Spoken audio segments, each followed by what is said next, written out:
పర్వాలేదులే. భగవంతుడు చల్లగా చూసుంటే శోభనం గదిలో నీ కొంగుముడి విప్పాల్సిన వాణ్ణి. డబ్బుందని రామన్నని పెళ్లి చేసుకున్నావు కదా. భిక్షపతి, నేను వదిన్ని. కళ్ళు పోతాయా? పోనీ, నిన్ను అనుభవించాక కళ్ళేమిటి? ప్రాణం పోయినా పర్వాలేదు. ఏంట్రా, ఏం చేస్తున్నావు ఇక్కడ? ఏం లేదు నాన్న, పాలేమన్నా ఉంటే ఒక బిందెడివ్వు, నేను కూడా శివలింగం మీద పోస్తాను అంటే నోర్మి అంటుంది. మూసా పోస్తాను వదినా. ఏమా, వాడేమన్నా వాగాడా?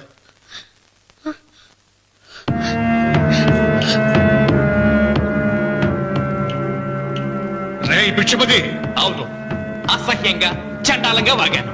చంపుతావా? చంపు. మీ తాత ముత్తాతలు జంతువుల్ని చంపితే నువ్వు నన్ను చంపు. చంపి నా తల కూడా గుమ్మానికి వేలాడగట్టు. ఇదిగో, పుట్టినప్పటి నుంచి సీత నా భార్య అనుకున్నాను, ఆరాధించాను. నేను తాగుబోతుని, తిరుగుబోతుని, లపూట్ వేదవునని చెప్పి ఆ సీతకు రామన్న చౌదరి గారికి దగ్గరుండి పెళ్లి జరిపించావు కదా. వాళ్ళ కాపురం కూల్చే వరకు నాకు మనశ్శాంతి ఉండదు. సీతని కట్టబెడితే పీటల మీద విషం దాకా చచ్చిపోతుందని బంగారు లాంటి రామనికిచ్చి పెళ్లి చేయించానురా. వెంటనే నీ పద్ధతి మార్చుకోకపోతే నువ్వు తినే అన్నంలో విషం కలిపి తప్పేస్తాను వెధవా. వద్దు నాన్న, వద్దు. ఈ చెంపు దెబ్బ ఎప్పుడో కొట్టుంటే బాగుపడుండేవాడిని. నాన్న, నీ మీదొట్టు, ఇంకెప్పుడు తప్పు చెయ్యను నాన్న, తప్పు చెయ్యను. నన్ను క్షమించు నాన్న. ఏర్పాట్లన్నీ పూర్తయ్యాయా? అది ఏమైంది లోకేశ్వరరావు? 50 జంటలు నమోదు చేయించుకున్నారండి. అందులో 30 జంటలకి దానం చేయడానికి మాత్రమే మన దగ్గర భూమి మిగిలి ఉంది. మరి మిగతా 40 ఎకరాలు అంటే మన పొలమంతా? ఈవేళ బాబు గారు, ఎన్ని సంవత్సరాల నుంచి దానం చేసుకుంటూ వస్తున్నారు. కొండలైనా కరిగిపోవలసిందే కదా. మరి ఇన్నాళ్ళు నాకెందుకు చెప్పలేదు? మీరు పుణ్యకార్యం చేస్తున్నారు, మిమ్మల్ని ఇబ్బంది పెట్టడం ఎందుకని. రామన్న పేరుతో 2000 ఎకరాలు ఉండాలిగా, అందులోంచి రాసేవండి. అందులో మిగిలిన 60 ఎకరాలే ఇప్పుడు రాశానండి. ఆయన పేరు మీద గజం భూమి కూడా మిగలలేదు. రేపు శుభకార్యం ఆకూడదయ్యా. నూతన దంపతులు నా ఇంటి దగ్గర నుంచి నిరాశగా తిరిగి వెళ్ళకూడదు. నాతోరా జగన్నాథం. అన్నయ్య, నువ్వు ఈ సాయం చేస్తే నా పరువు కాపాడిన వాడి అవుతావు. 40 ఎకరాలే కాదు, నా యావదాస్తి మొత్తం నాకు ఇస్తాను, నా ప్రాణాలను ఇస్తాను. లోకేశ్వరరావు, అయ్యా కాగితాలు.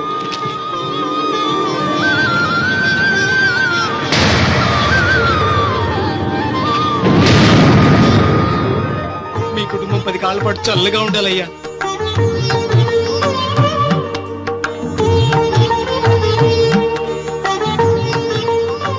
నీ పొలం వాయన దానం చేస్తాడు, పేరు తెచ్చుకుంటాడు. ఇంకా నీకే మిగులుతాది, డబ్బు లేచిపోతావు. తొందర పడకు, చూస్తావుగా. ఒరే రావుడు, ఈ భోజనాల కార్యక్రమం చూస్తుంటే నాకు తిరుపతి దేవస్థానం గుర్తుకొస్తోందిరా. నువ్వైనా చెప్పచ్చు కదా మీ నాన్నకి, ఈ దానాలకు అంతే లేదా? ఎదుటివాడికి ఇంత పెట్టడంలో ఆయన ఆత్మసంతృప్తి పొందుతున్నారు.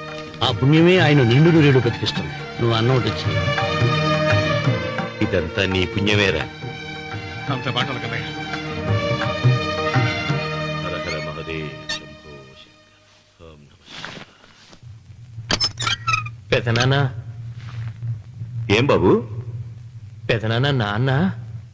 ఏమిట్రా? నాన్న నోరు. ఏమిటో చెప్పరా. మా నాన్న నోరు తెరిచి నిన్ను అడగలేక నాకు దస్తావేజీలు ఇచ్చి పంపించాడు. దేనికి? మీరు మా దగ్గర తీసుకున్న పొలానికి గాను రుణపత్రం రాయించుకు రమ్మన్నాడు.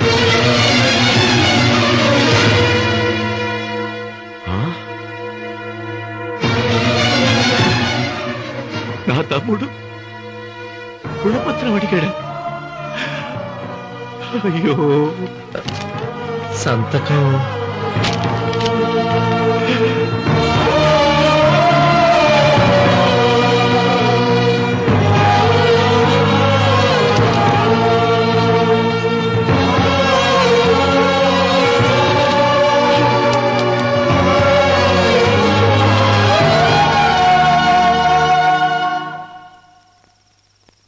ఏంట్రా తినవేంటి? ఓహో, అన్నంలో విషం కలిపి చంపుతున్నానని భయపడి చస్తున్నావా? లేదురే, తిను. ఏంట్రా, నాకేమైంది? నువ్వు అన్నంలో విషం కలిపి నన్ను చంపుతానన్నావు కదా, ఆ పాపం నీకెందుకు అంటగట్టాలి అని నేనే నా అన్నంలో విషం కలుపుకున్నాను నాన్న. పొరపాటుగా పళ్ళాలు మారాయి. నాన్న ఎలాగో చచ్చిపోతున్నావు కదా, నీకు రహస్యం చెప్పనా? ఇంతకు ముందే మీ అన్నయ్య చేత దొంగ దస్తావేజీల మీద సంతకం పెట్టించుకున్నా. వాళ్ళని వీధిలోకి తీసుకొస్తా.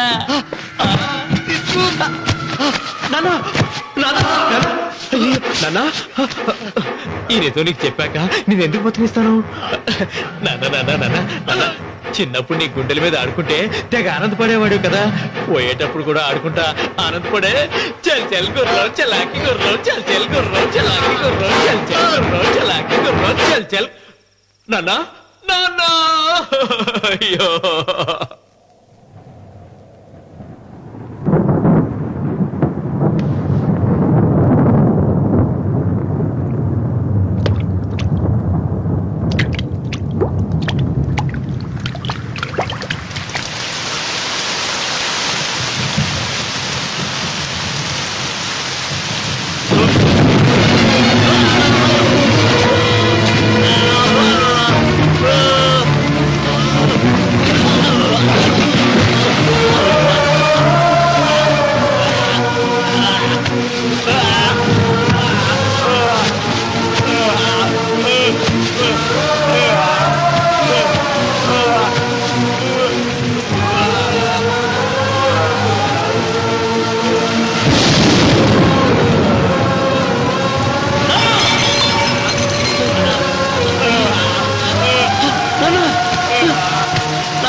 తొందరగా పోయిరా.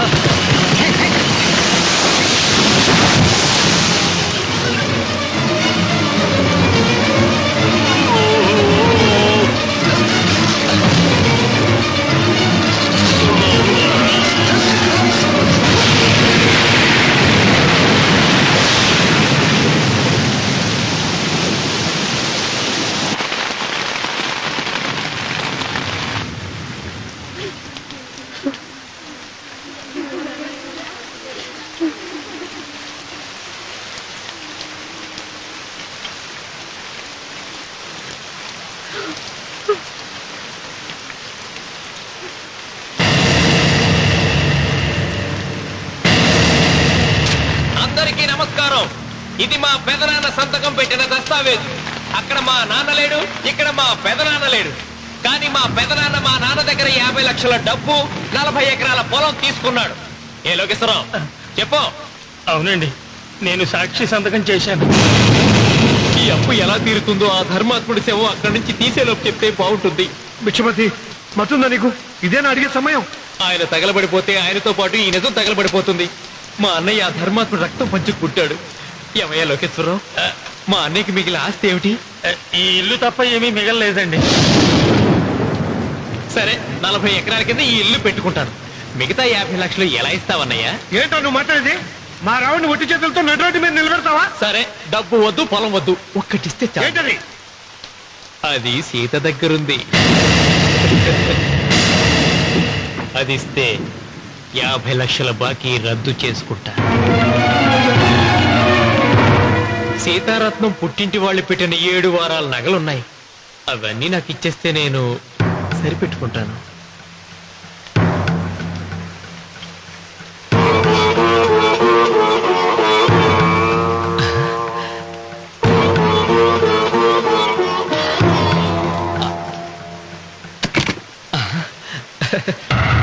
అదేమిటి, నీ మెళ్ళ ఉన్న మంగళసూత్రం బంగారం కదా, అది కూడా తీసిపెట్టు. అన్నయ్య తీసేమని చెప్పు. నువ్వు కట్టాల్సిన తాడి మా రావుడు కట్టాలని ఖచ్చితంగా కదా ఈ పని చేస్తున్నావు. తప్పు మాట్లాడుతున్నావు శాస్త్రి. నాకు ఆ తాళి అక్కర్లేదు, ఆ 50 లక్షలు కట్టమను. మీకందరికీ చేతులెత్తి మొక్కుతున్నారు. ఒక ఐదు ఇళ్ళ 5వ తనాన్ని కాపాడండి. మీకోసం తన సర్వస్వాన్ని మీకు దానం చేసి కొడుకులు ఒట్టి చేతులతో నిలబెట్టారు మా శివరామకృష్ణ గారు. అందరూ మీరందరూ ఇంటి మూలంగా లాభం పొందిన వారే. ఆ ఇల్లాను మంగళసూత్రం తీయకుండా కాపాడండి. దయచేసి మీకు కొంచెం సహాయం చేయండి. పంతులు నీకేమైనా సిగ్గుండదా? కడుపుకు అన్నం తింటాడావా, గడ్డి తింటాడావా? దానం ఇచ్చినట్టుది తిరిగి పీక్కుంటావా? నీ అమ్మాల కలుగాల పెట్ట ఊరికేనే ఇచ్చాడా? పుణ్యం కోసం ఇచ్చాడు. సత్యాక తిరిగి ఇవ్వమంటే ఎలాగండి? ఎవడు దానం చేయమన్నాడండి? ఒళ్ళు కొవ్వికి దానం చేశాడు. అన్నం పెట్టి తిన్నది కక్కమంటే ఎలాగండి? సోము తమ్ముడిది సోకేవా అన్నగారు అనుభవించారన్నమాట. ఏమిగా నిలబడి చూస్తుంటారు సిగ్గు లేకుండా? ఈయనే ఉంటే మన గుండె అని విక్కుంటారు, మనం వచ్చే పట్టుకొని అడుగు తినాలి. ఏం చూస్తారా?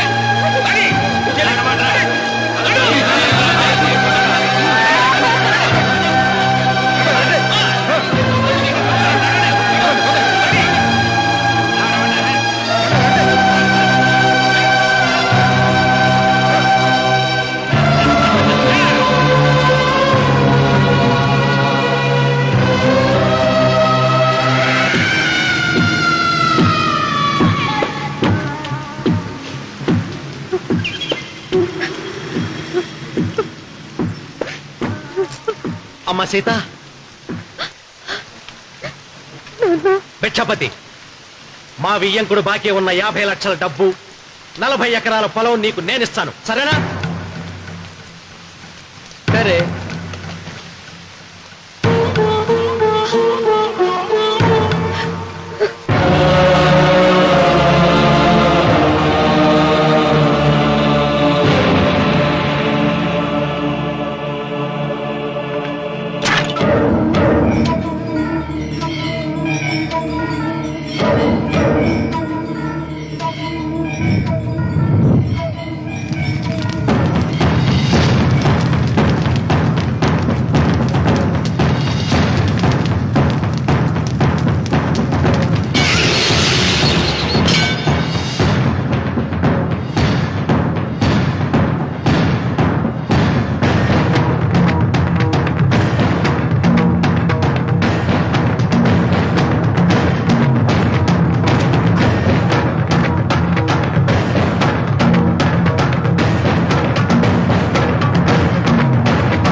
దేవుడా? ఆయన దేవుడే అయితే 24 గంటలు శివ పూజ చేస్తూ దానధర్మాలు చేసిన మా నాన్నకు దిక్కులేని సౌనిస్తాడా? దేవుడి పట్ల అపచారం చేయటం మహాపాపం. దేవుడిని ఎన్నాడు మనం చేసుకునే ఆత్మద్రోహం. అసలు దేవుడే లేడు. దిష్టి బొమ్మలాగా నా ఇంటి ముందు ఆ శివలింగం ఉండడానికి వీల్లేదు. తప్పో మీరు ఆ శివలింగం జోలికి వెళ్తే నా ప్రాణాలు తీసేసి వెళ్ళండి. నా భర్త దేవుడికి అపకారం చేయడం ఈ కళ్ళతో చూసే కంటే మీ కళ్ళ ముందే చచ్చిపోతాను. నన్ను చంపేసేయండి. నీకు ఇంటి ముందు శివలింగం దేవుడా, నాకు మాత్రం నల్లరాయి. ఈ రోజు నుంచి నేను ఈ వీధి గుమ్మం నుంచి నడవను.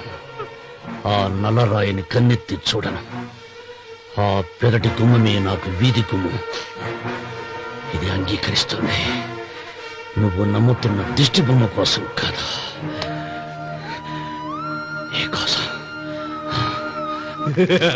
లక్ష్మి వచ్చింది. ఇంకా భిక్షపతి గారు తీసుకున్నది 40 ఎకరాలని, మిగతాదంతా కుట్ర అని, ఆ కుట్రలో నాకు భాగస్వామ్యం ఉందని రామన్న గారికి తెలిస్తే నన్ను చంపేస్తారండి. డబ్బు చూసేసరికి ఆశ పుట్టిందా? ఇదిగో ఈ సంగతి ఎవరికన్నా చెప్పావో కోసేస్తా. భిక్షపతి, నువ్వు నాశనం అయిపోతావురా, నాశనం అయిపోతావు.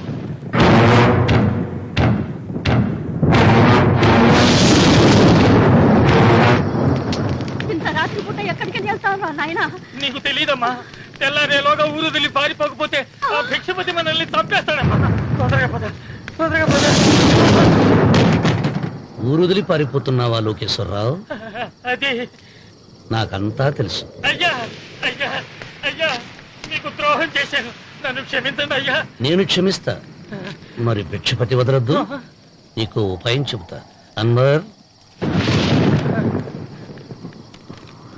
నీ ప్రాణాలకు భిక్షపతి మూలంగా ప్రమాదం ఉందని నీ చేతులతో నువ్వే రాసు. నేను కాపాడతాను. దాన్ని జాగ్రత్తగా మడిచి నీ జేబులో పెట్టుకో. అర్థం కాలేదా?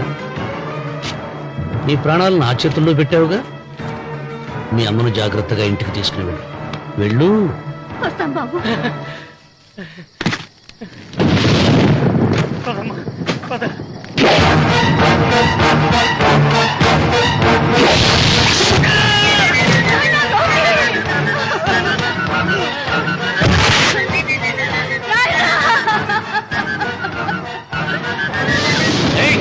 ఎడవకో, ఎడవకో. కన్నీళ్లు పెట్టేంత గొప్ప చరిత్ర కలిగిన వాడు కాదే నీ కొడుకు. అన్నం పెట్టిన మా నాన్న చావు కారణమైన వాడు. నీ కొడుకుని భిక్షపతి చంపాడని పోలీసులకు చెప్పాలి. అప్పుడే బ్రతికినంత కాలం నీకు నీ మనవరాలకి ప్రాణభిక్ష పెడతాను. లేకపోతే అలాగే బాబు. అన్వర్, అయ్యా, వీడి శవాన్ని తీసుకెళ్లి భిక్షపతి ఇంటి ముందు పడే.